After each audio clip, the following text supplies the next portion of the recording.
கோவில கதை ஒண்ணு நடக்குதம்மா.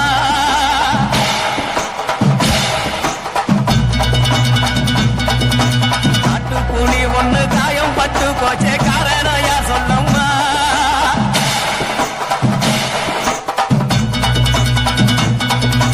சத்தமுடு கையில் சத்தம் முழங்கிட தாயடி பொங்கிடம்மா. சத்தமுடு கையில் சத்தம் முழங்கிட தாயடி பொங்கிடம்மா. சூளக்காளியே